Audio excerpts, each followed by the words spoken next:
warahmatullahi wabarakatuh. Perkenalkan, nama saya Rizka Febriani Atalasafi, NIM D1A11937 dari kelas H, Prodi S1 Farmasi, Universitas Megariski Makassar. Di sini saya akan membuat video mengenai rangkuman mata pelajaran kimia fisika dari pertemuan awal sampai pertemuan akhir. Materi yang pertama yaitu materi dan energi. Materi, hukum kekekalan massa. Antonio Laurent Lavoisier pada tahun 1743 sampai 1794, seorang ahli kimia dari Prancis. Lavoisier menimbang zat sebelum dan bereaksi dan kemudian menimbang hasil reaksinya. Ternyata massa zat sebelum dan sesudah reaksi adalah sama. Apa sih materi itu? Nah, materi merupakan zat murni atau campuran. Suatu materi yang berupa zat adalah unsur dan senyawa. Bila materi berupa campuran, maka materi ini akan bersifat homogen atau heterogen. Perubahan antara unsur dan senyawa disebut kimiawi, sedangkan perubahan zat dan campuran disebut fisika. Ciri-ciri perubahan fisik pada materi yaitu perubahan bersifat sementara, tidak menghasilkan zat baru, artinya partikel penyusunnya sama.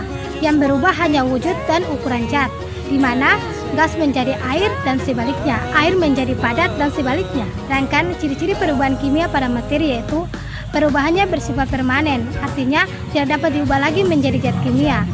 Terjadi perubahan susunan zat, biasanya disertai dengan suatu perubahan yang dapat diamati, yaitu adanya gelembung gas, terbentuknya endapan, terjadinya perubahan warna, perubahan suhu, dan menghasilkan zat baru.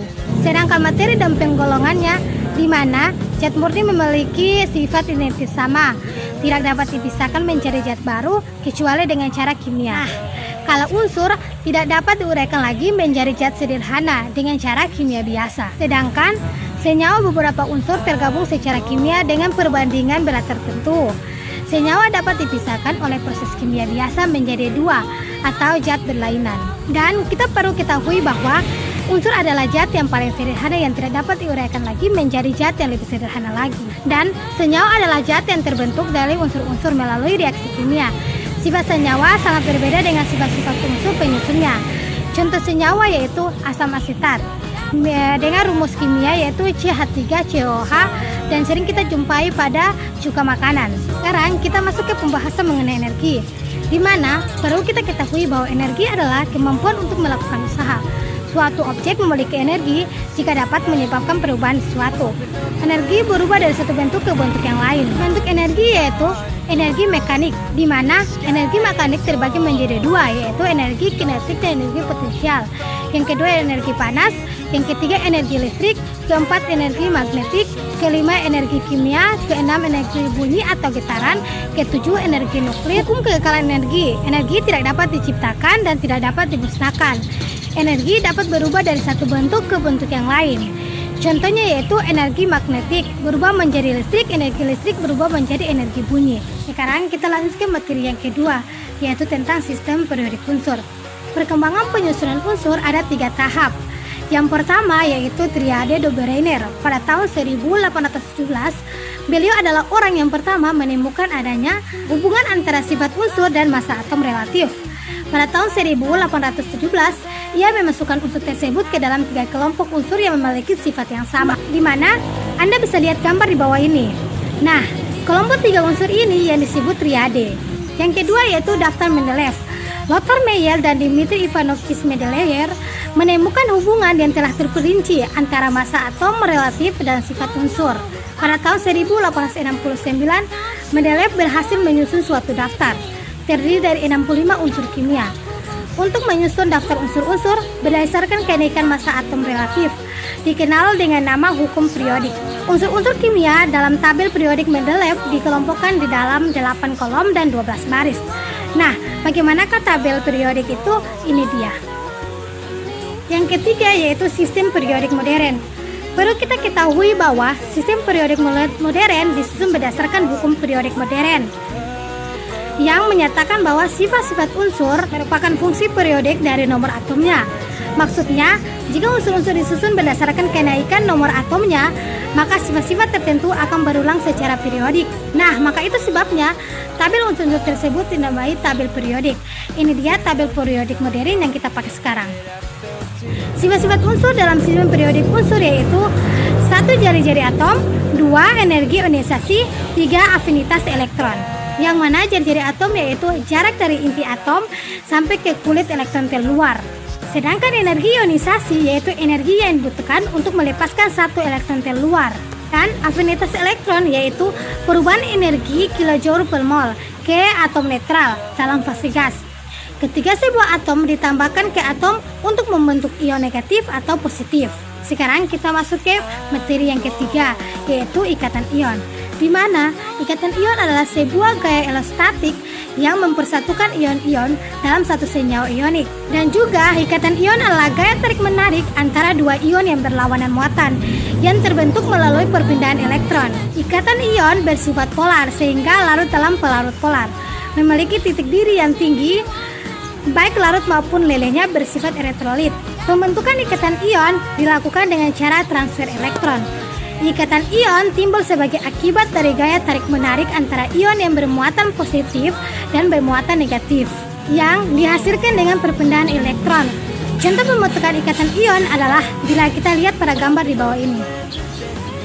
Yang di atas itu lepasnya elektron valensi, yang di tengah itu penerimaan elektron valensi, dan yang di bawah itu penggabungan untuk membentuk senyawa NaCl. Persamaan ini dengan menggunakan simbol E- menyatakan elektron, menggunakan lambang Lewis untuk menunjukkan mula-mula pembentuk ikatan kation dan anion, lalu senyawa ionik. Gabungan antara kation dan anion akan menghasilkan senyawa ionik.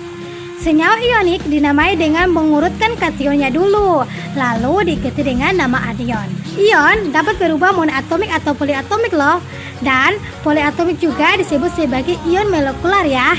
Sekarang kita lanjut ke materi selanjutnya, yaitu ikatan kovalen.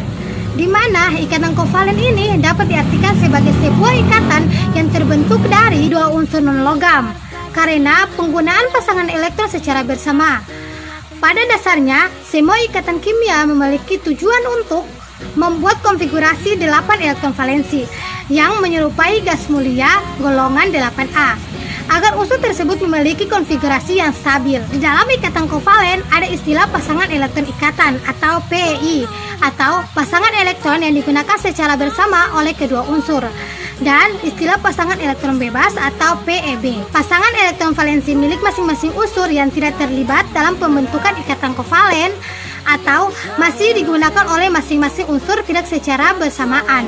Contoh senyawa yang dihasilkan dari ikatan kimia jenis ini adalah H2O, Cl2, H2, I2, F2, Br2, CO2, dan masih banyak senyawa lainnya. Aturan oktet merupakan aturan yang menyatakan bahwa sebuah atom dari unsur-unsur memiliki kecenderungan untuk membentuk ikatan dengan atom yang lain dengan cara memberi maupun menerima elektron, sehingga kedua atom yang berikatan akan memiliki 8 buah elektron valensi pada kulit terluarnya.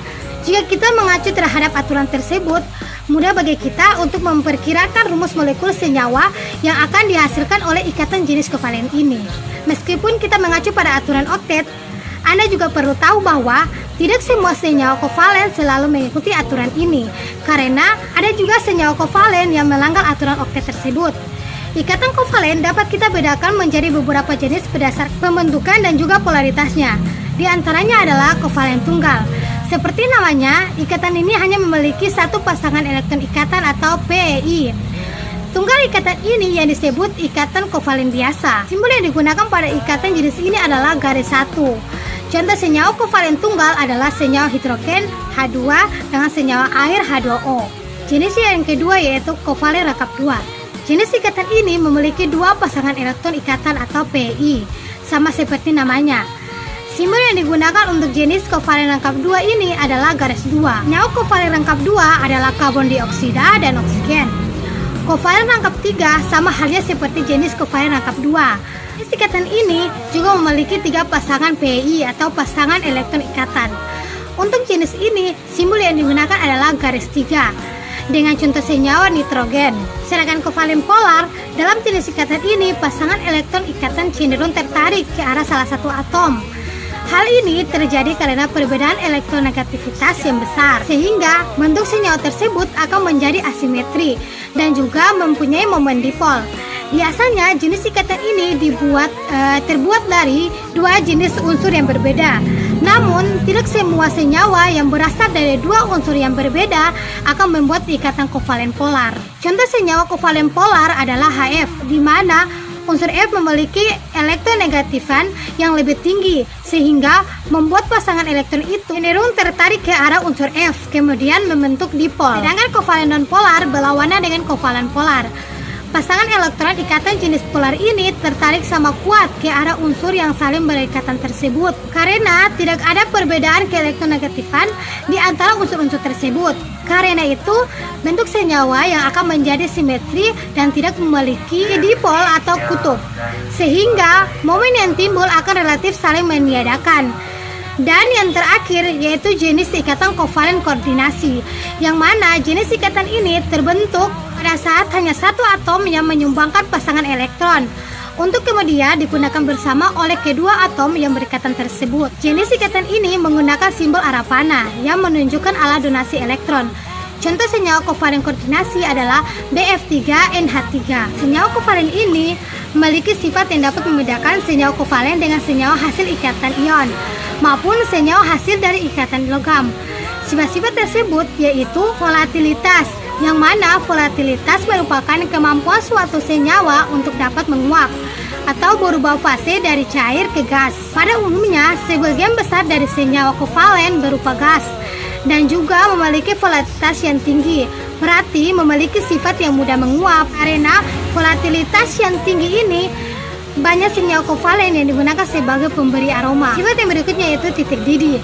Biasanya, senyawa kovalen memiliki titik didih yang cenderung rendah, di mana titik didih senyawa tersebut rata-rata di bawah 200 derajat Celcius. Rendahnya titik didih yang dimiliki senyawa kovalen ini disebabkan karena gayanya tarik-menarik yang dimiliki oleh molekul-molekul di dalam senyawa tersebut sangat lemah, sehingga tidak memerlukan energi yang tinggi untuk memisahkannya. Sebagai contoh, yaitu air.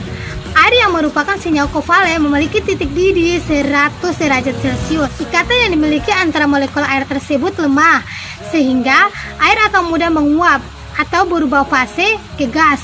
Sifat selanjutnya yaitu kelarutan.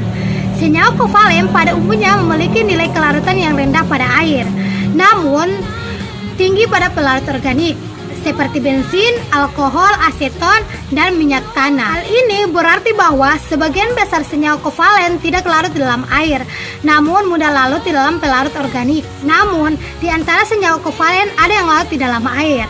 Hal tersebut dapat terjadi karena adanya reaksi antara senyawa kovalen dengan air yang membentuk ion sulfat dan ion hidrogen. Senyawa ini disebut dengan senyawa kovalen polar. Sedangkan yang tidak larut disebut dengan senyawa kovalen nonpolar. Terakhir yaitu daya hantar listrik. Kebanyakan senyawa kovalen memiliki sifat non-elektrolit atau tidak bisa menghantarkan arus listrik. Namun, senyawa kovalen polar memiliki sifat elektrolit yang dapat menghantarkan arus listrik yang baik. Senyawa kovalen polar bersifat elektrolit karena senyawa ini dilarutkan ke dalam air akan mengandung ion sehingga bersifat sebagai senyawa elektrolit yang lemah. Materi selanjutnya yaitu ikatan logam dan ikatan hidrogen. Di sini saya akan bahas mengenai ikatan logam, di mana ikatan logam adalah ikatan yang terbentuk akibat adanya gaya tarik-menarik yang terjadi di antara muatan positif dari ion-ion logam dengan muatan negatif dari elektron-elektron yang bebas bergerak yang dihasilkan oleh elektron valensi masing-masing logam. Dan ikatan logam yaitu ikatan yang terjadi di antara atom logam dengan 8 atau 12 logam lainnya. Misalnya, ikatan antara Na dengan 8 logam Na lainnya. Bagaimana sih sifat-sifat logam? Nah, logam dapat ditempa, dapat dibengkokkan, dapat direntangkan, dan tidak kerapu. Sifatnya mengkilap, dia juga dapat menghantarkan listrik dan panas. Dan tak lupa pula bahwa titik didih dan titik lilingnya itu tinggi. Logam menurut golongannya terbagi menjadi dua, yaitu 1. Ikatan logam pada unsur transisi, dan 2. Ikatan logam pada unsur golongan utama. Kalau logam menurut unsur penyusunnya dibagi menjadi 2 lagi, yaitu 1. Ikatan logam antara unsur sejenis, dan 2. Ikatan logam yang berbeda jenis atau aloi. Kita lanjut ke faktor-faktor yang mempengaruhi ikatan logam. Nah, faktor-faktor yang mempengaruhi ikatan logam itu terdiri dari 1. Titik didih dan titik lilingnya tinggi, 2. Jari-jari atom, 3. Jumlah elektron valensi atau elektron yang terdelokalisasi, dan 4. Bilangan koordinasi. ikatan logam yaitu ikatan logam natrium dan ikatan logam magnesium. Kita lanjut ke ikatan hidrogen. Ikatan hidrogen merupakan ikatan antara molekul yang memiliki atom H yang terikat pada atom yang memiliki elektronegativitas yang tinggi. Ikatan hidrogen digambarkan sebagai suatu bentuk interaksi elektrostatik antara atom H yang terikat pada atom elektronegatif dengan atom elektronegatif lainnya. Mana sih sifat-sifat hidrogen itu? Nah, sifat hidrogen yaitu gas tak berwarna, tak berbau, dan tak berasa, mudah terbakar, terdapat banyak di bumi dalam bentuk persenyawaan. Memiliki titik didih dan titik leburnya sangat rendah. Dan pada suhu normal, hidrogen adalah gas inert. Bagaimana sih klasifikasi ikatan hidrogen? Nah, berdasarkan adanya ikatan hidrogen pada senyawa, maka terdapat dua jenis, yaitu ikatan hidrogen intramolekular, yaitu ikatan yang terjadi pada molekul yang berbeda atau antar molekul. Dan yang kedua yaitu ikatan hidrogen intramolekuler. Itu ikatan yang terjadi pada suatu molekul dalam satu senyawa. Apa sih faktor-faktor yang mempengaruhi ikatan hidrogen? Yaitu satu, keelektronegativitas, di mana adalah suatu ukuran kecenderungan atom untuk menarik pasangan elektron ikatan.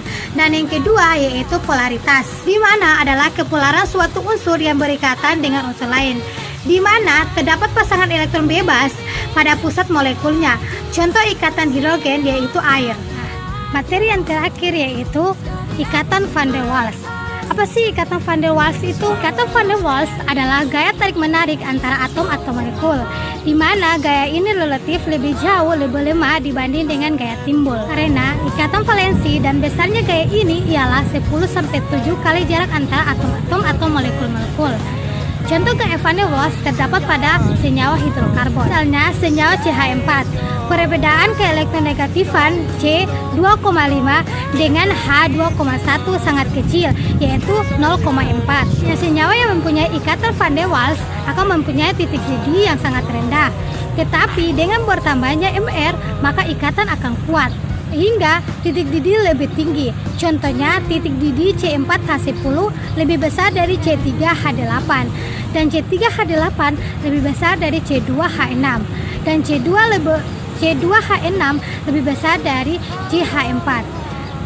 Nah, klasifikasi gaya van der Waals dapat dibagi menjadi 5 berdasarkan jenis kepolaran molekulnya, yaitu 1.